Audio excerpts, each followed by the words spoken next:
Welcome, bienvenue, welcome once again to Cladding Matters. This is a show where we talk about cladding, the effects thereof, of course, post-Grenfell and its associated ramifications. Today is no different. Let me tell you what today's title is. Cladding Matters, Cladding and Remediation, Stalling the Market. And that is traditional on this channel. Hamish, would you please start us off?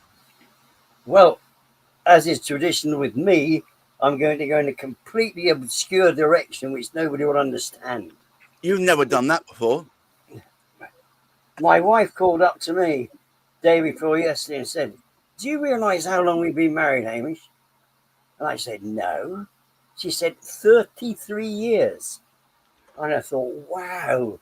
Now, what we did, it was this time in August in 1992, we had to do a few diversionary tactics were employed because we had to become residents of Banbury temporarily so we could get married at the registry office on the way to the Property Festival. And what was in tune with what I do all the time, having been at the registry office, all the tears, the eyes, and all these exciting things, off we head for the wedding breakfast, as one does traditionally, getting married in the morning. Unfortunately, I lost everybody on the way to the breakfast. And I ended up at the festival, sat there on my own, and they all had breakfast at McDonald's without me. So it was an exciting time. But what we actually sort of did, the witnesses at the time were the children, all three children. Now, to rejuvenate the whole process, in 2017, we did the whole thing again. Not getting married and stuff, because we still were.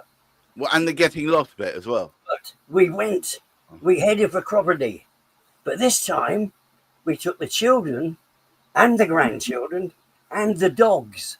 So it was a wild, wild party. But what was different on this occasion as well was the fact that I was on oxygen at the time. And I required oxygen for at least 15 hours a day because of my COPD. And what was amazing too, I couldn't carry all of that in my camper van for that amount of time we were going to be there. So we had to have a delivery of oxygen tanks in the midst of 15,000. Imagine this, 15,000 to 20,000 people. Those oxygen tanks arrived. And there I am. So I survived. Actually, it was a fantastic time. Fantastic time, as you can imagine. Now, the reason I mention all of this was because had I lived in Grenfell at that period of time, the chances are I wouldn't have been alive to go there. Why? Because I'm in a wheelchair. I need a wheelchair to get about, and I want oxygen. And what do they say to people in Grenfell? Stay where you are. Now, if I was in Royal Artillery Quays and the same thing came about there, I'd be in exactly the same position. Would I survive that?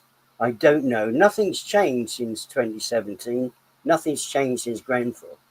And I do feel for the people who lost their lives in Grenfell, because the majority of those 72 that died were people who did have disabilities and could not get down the stairs. And of course, we know in Grenfell, it doesn't even matter if you get to the stairs because they don't have any protection anyway. Well, on that bombshell, Wendy, welcome as ever to the show, returning stalwart of the show. Remediation seems to be stalling the market, not least of which because it doesn't take into account those of limited mobility, etc. But how is it affecting the first-time buyers end of it? Well, in two ways, I suppose. Those people who are trying to offload their flats are dropping the prices like a lead balloon, basically.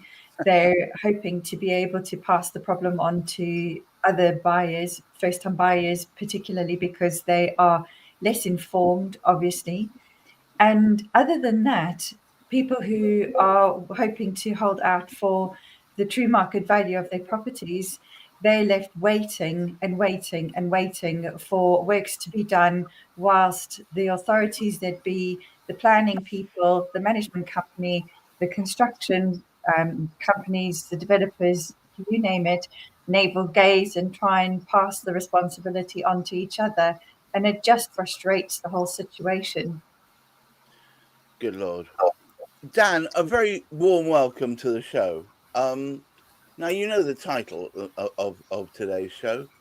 How is remediation stalling the market from your perspective? Well, I'm in a slightly odd position in that, so I'm under 11 meters. We don't actually know the condition of our cladding. We do have some cladding, but we've had our stay put removed, and we've had communal alarms, etc., put in.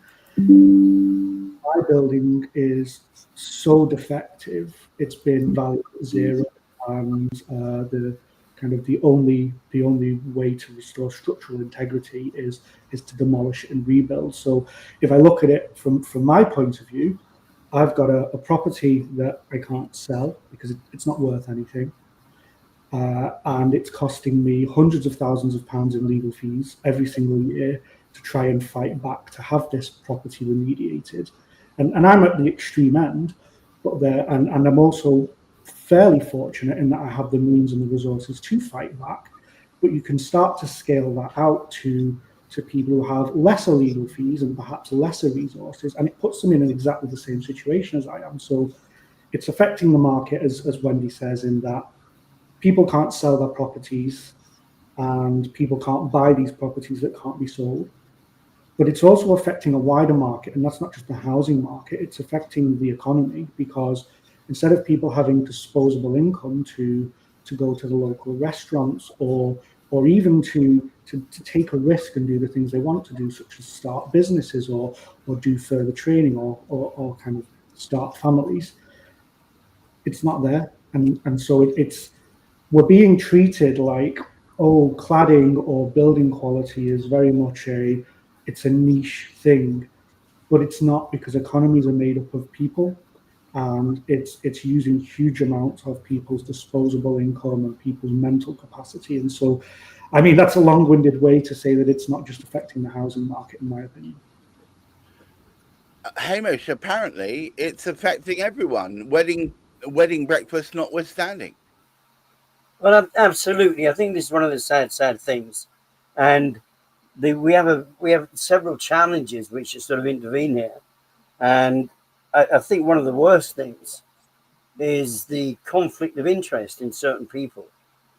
It's not in the interest of the builders, even though they caused the mess in the first place. It's not in their interest to have to remediate all these properties that they've screwed up on building. It's not in the interest of the council to actually have all of these things sorted out whilst they're waiting for more properties to be built. And as we sort of know, Greenwich Council, for example, like so many other London boroughs, what they want is space to build more and more towers. Whether they're safe or not, we haven't been able to find that one out. But they just want to fill up the spaces with just more and more towers. So we've got these conflicts sort of going on, and we've got the costs. And we know now that the very, very interesting things, I don't mind repeating this, 7 of the top builders, allegedly top builders, have managed to pay into the funds for building new houses. But it's social housing, of course, which the government loves to bits. So instead of the Competitive Marketing Authority actually investigating them, they're going to stop all investigations. So they haven't been carrying out anything underhand at all now, according to what's going on, because they were able to find this 100 million between them to sort of pay off the authorities. Now, if that's not a conflict of interest, and I haven't mentioned conflict of interest, it is something of a surprise. And I think this is very, very unfortunate, because this, of course, is where Dan's sort of stuck in this. In fact, his tight size of building doesn't even come into the equation yet. They cannot sort out what is wrong with those buildings they know about. As far as Dan's concerned, they're indeterminate. And now, of course, when we actually look to see where it was situated with the people that Wendy is working so hard to try and represent to get them into properties, who's not going to be looking and say, wow, look at the price of that flat. That's got to be worth going for. In fact, it's even worth paying for in cash. Look how cheaply I can get it. Yes, yeah. Wendy, how do we hold the feet of these people to the fire if the builders are going in and saying, "Here's a load of money, now look away"? How do we do it? I think, well, first and foremost, there's a massive cultural issue within the building industry. The fact that builders think and do get away with such a shoddy workmanship in the first place, I think is appalling.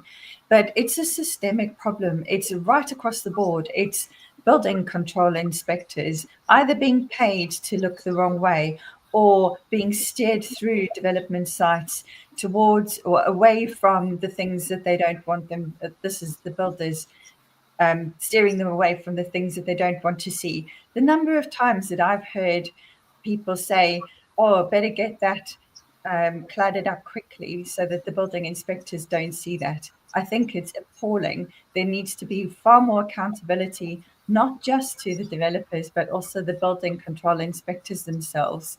And like I say all the time, obviously we don't want to live in a world, authoritarian world, but the benchmark. Although it seems quite fashionable at the moment. But the thing is, here in the UK, the threshold to actually get anything done is set way too high. You have to go beyond the end of the earth to actually prove that something is wrong before somebody will actually even barely take a disinterested look at it. And I think that is part of the problem as well. Those thresholds for actually getting action taken need to drop, and we need a little bit more enforcement of the rules that we've got. We don't necessarily need new rules to replace the ones we've got. We actually just need people to enforce the ones that we have. Dan, this 11 meters limitation, which effectively disqualifies you from being even looked at in this regard, seems to be A, stupid, and B, it will effectively leave tons of people in the same position as you're in, surely. Yeah, I'm not sure I'd call it stupid because I genuinely believe it's by design. So a smart person's probably right. saying, I think we can get away with that. Malevolent, shall we call it that? Yeah, possibly. When there is evidence of, especially timber frame, like mine is, timber frame buildings being destroyed by fire in a matter of minutes. And so I think rather than it being, like, let's not kid ourselves, none of these reactions to Grenfell are realistically designed to make people safe. They're designed by politicians to do just enough that they can get away with, pretending they've taken precautionary measures. I think that's the best way to describe it. Well, so you're saying it's designed to mollify the electorate rather than actually. We're 7 years on, and so if we were really that concerned about safety, we'd have acted swiftly. The government loves the phrase "at pace," and so we would have done that. The reality is that even now we live in a world where all of the and so, like, just before I dive into that, let's be clear: the people who live in these homes are the only victims here, and they are the only ones not being paid to fight this fight. I mean, dare I say it, Hamish? I know if Steve were here, he's been fighting for a long time to make it so that the original builders are not just culpable, but depended upon to do the remediation and pay for it. Oh, well, there's no doubt about it. He that poops is the one that should pay. It's sort of quite simple, as we've sort of made this inference before. Those that walk around the park and let their dogs do the pooping should be picking it up. Right. And it's really very straightforward. And in fact, it's not just honourable. It somehow or other, you look at people and you think, well, what is there about that particular sort of person? Yet somehow or other with buildings, they're allowed to get away with it. I mean, the directors of some of these particularly the larger ones, we will notice. I mean, they're absolutely fine. As Dan points out quite rightly, if he didn't have the ability to be able to pursue this, and there's so many people, and it's largely people in a difficult position who cannot pursue it. I mean, there's an awful lot of, there's a tremendous amount going on badly within social housing that they're expected to tolerate because it's social housing. And we know, we've heard this in the past from a construction engineer, tenants are actually being paid to keep the mouth shut. Yeah. So they will not reveal how badly they've been treated and the state of their particular premises that they're renting from the local authority. And it's like everything else. If you think you're going to be losing the property you're living in, what are you going to say? How many complaints can you make? And I dread to think how many letters Dan has written. And when you get into a situation where you're trying to pursue what one would consider to be your normal rights, and you get accused of harassment for it, as Steve has been done, he just wants somebody to honour the fact that there were deficiencies. Now, this is meant to be political, but the interesting thing is, I don't know about any of the others, but when you actually sort of look at when some of these buildings were actually sort of erected, we need to go back to the times of the Labour government, because the Labour government was responsible when they went up. It was the Labour government at the beginning of this century that reduced the standards of requirement within buildings. Right. Build the likes of Grenfell. But it wasn't Grenfell, in fairness. Grenfell sort of came before that. Royal Artillery Quays, the deficiencies there, some of them were perfectly acceptable because everything had been so, oh, it doesn't matter. That doesn't matter. That doesn't matter. And as for your building control, who the heck needs building control? We can mark our own homework, and as far as we're concerned, it's perfectly adequate. We've saved ourselves a fortune, made ourselves a mint.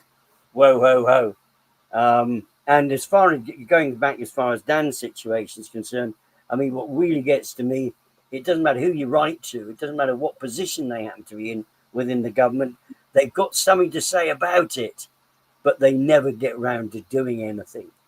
And this to me is the saddest thing of the lot. As Dan sort of said, if they were concerned about the safety, what is important, what they like about a building like Dan's, they like it to build to the ground. Because what it does mean, if that burns to the ground and everybody gets out, they can build something 26 stories high. Look how many more people you can put in there.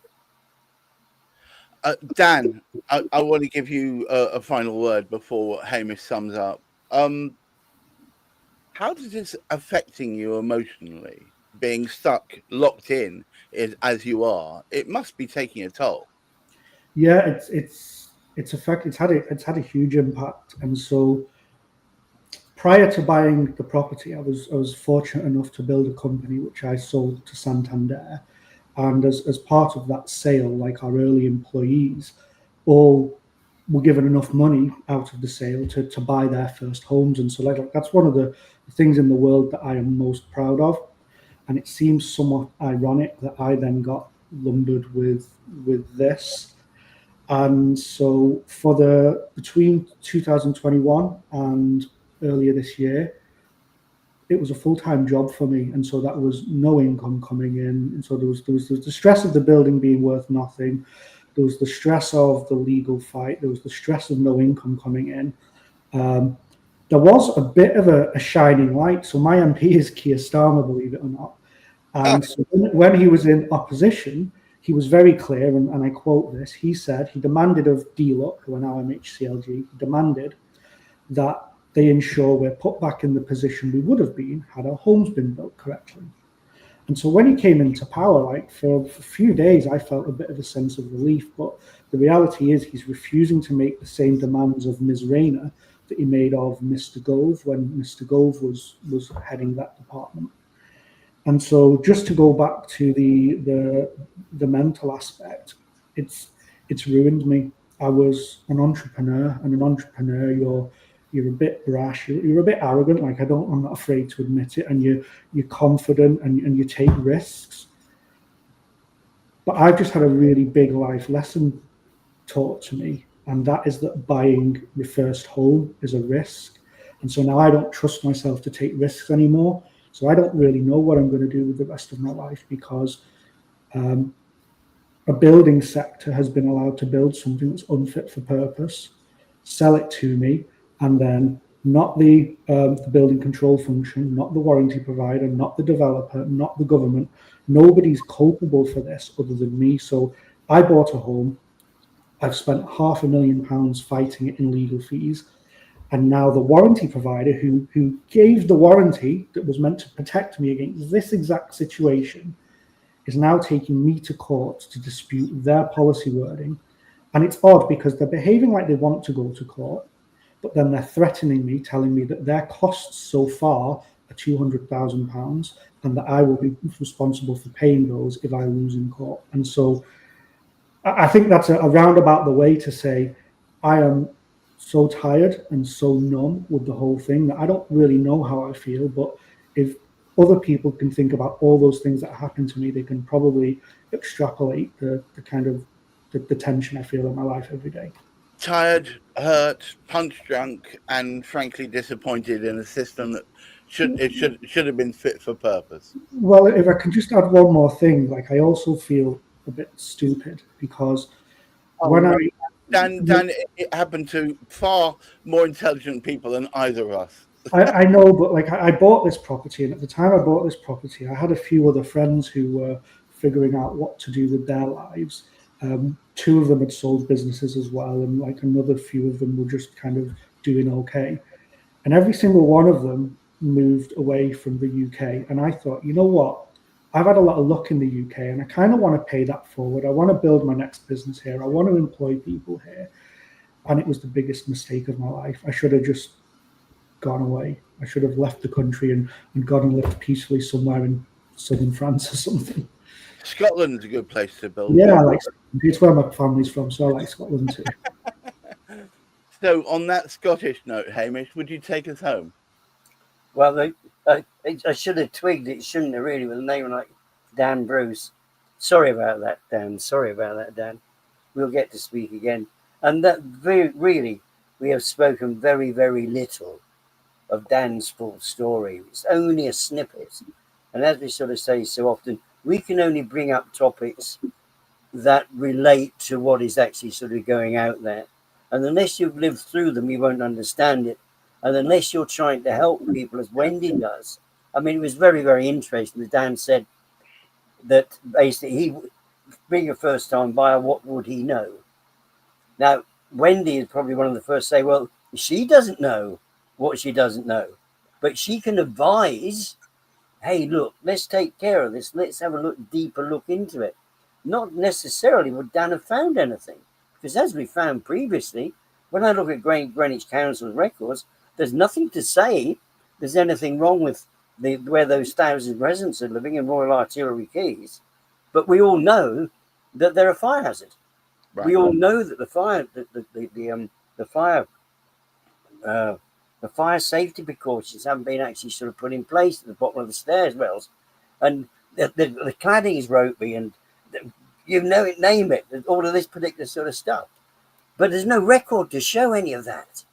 So how the heck do you find it out? And I mean, full marks to Wendy, who tries to guide people sort of through this. And thanks so much, Dan, for coming along and letting us know just the start of it. And I'm sure you'll come along again and we can expand on some of the things that people perhaps ought to know if they're going to embark on actually buying a flat. And the height of it, for heaven's sake, we've been speaking about what we technically call, I guess, high-rise flats, 18 meters and above previously. Right. Dan lives in Dan's lower down than that. It's 11 meters, and they haven't even started on that yet. Well, it seems absurd, doesn't it? A situation apparently at the present, Dan's setup doesn't qualify to be looked at for remediation when there are bunches, many residents that sit within inside that boundary as well. So. And I feel absolutely for you, Dan, and anybody listening to it. Doesn't matter whether you've got £1 million in the bank or 10 quid in the bank. The point about it is, you shouldn't be put in this damn position. Buying a property is one of the single most largest and most onerous purchases that one makes under normal conditions. And even with sweet Wendy Gibson's direction for a first-time buyer, there are still so many pitfalls that even she won't know about until it happens. I do say this though, and we've said this many times before, Hamish. Surround yourself with people who really know their onions, who know the area, who know the process, and who can help advise you. And the chances of success are higher, but there are still these horrendous pitfalls. And I commend you, Dan, to being able to progress further in this. Thank you so much, Dan, for coming on. Wendy Gibson, as ever, our supporter of the first-time buyers and the first-time buyer club, and of course Hamish McClay, our Lord and Master, for having put together this channel with me. To all of you out there, please try and keep your feet on the ground, keep reaching for the stars, and look after that mental health. Until next week, bye-bye. There's a tale about some folks with hammers and some nails. They'll promise you the moon, but their word always fails.